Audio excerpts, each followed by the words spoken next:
Hi guys, thank you all for coming today. First and foremost, let me thank my staff. They do a great job. We wouldn't have gone to Salem, and we wouldn't be doing what we do every day without them, and our support staff as well, our strength coaches, our athletic trainers, our administration, and all of our donors that support us. We couldn't do it all. It's a team effort. It takes a village for sure.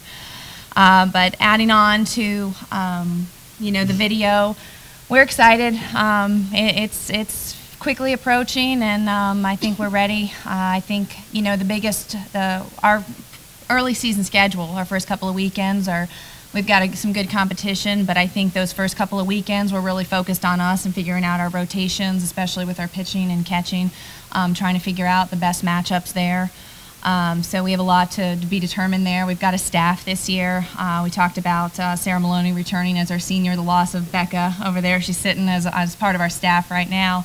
It's a big loss for us, but Sarah has some postseason experience, and she did well for us in the regionals and at the World Series. Whether she can go the distance, that's what we're trying to figure out now. We want to make sure she can win a lot of postseason games for us, but we've got to make it through a season and a tough conference at that. So for her to have the longevity and be fresh in April and May when we need her is going to be important. Obviously, the addition of Tori transferring in is a huge help for us, and she's ready to take on some of that challenge as well and help out Sarah. And we've got another transfer from Daytona State, and Olivia, she's a Gulf Breeze local gal too, and then Gracie Gilbert from Chipley. So we've got a staff this year, and we're just trying to figure out how to use them in the rotation.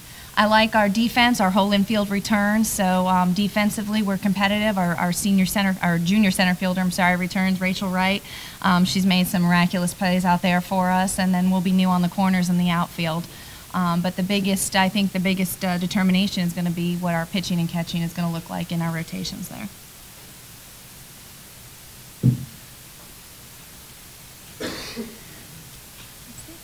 Tori, coming home,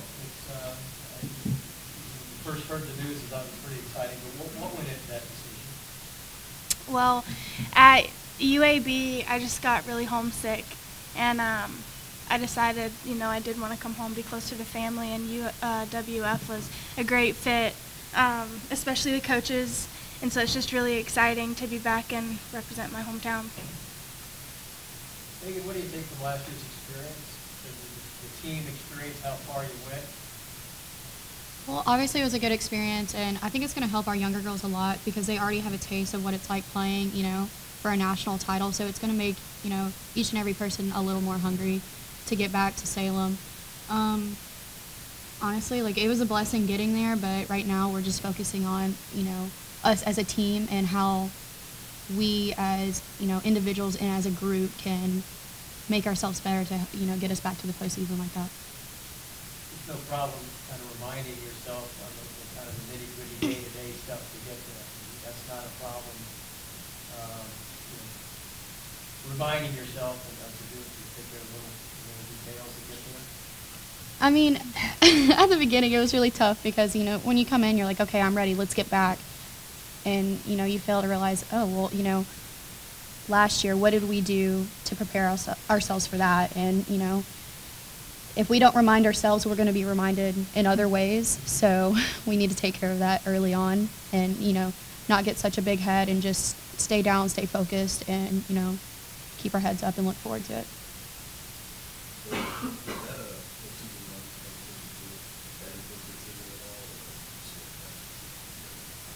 It was definitely the cherry on top. Knowing that I wanted to come home, that was a decision in itself, and then seeing them do so great, it just made me want to be a part of the Argo family even more. Let's see, you talked about your early schedule. What game, and you don't come home until March. Yeah.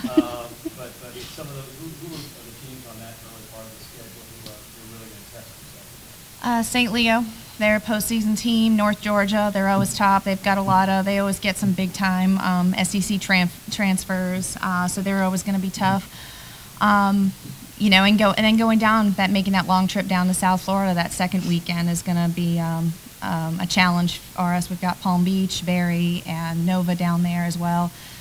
Just going down and trying to get some W's out of those teams is going to be a good, tough challenge for us, but will hopefully pay off. Again, we're trying not to focus too much on who we're playing, especially that first weekend out. Really kind of focus on ourselves. I think we got caught up in the past and who our competitor was and trying to match up with them instead of really focusing on who we are and what we're going to be about these first couple of weekends and trying to figure out who our best 9 are out there. You mentioned Becca taking you behind the plate. Yeah. Just run into that battle and who's kind of shaking out. Sure.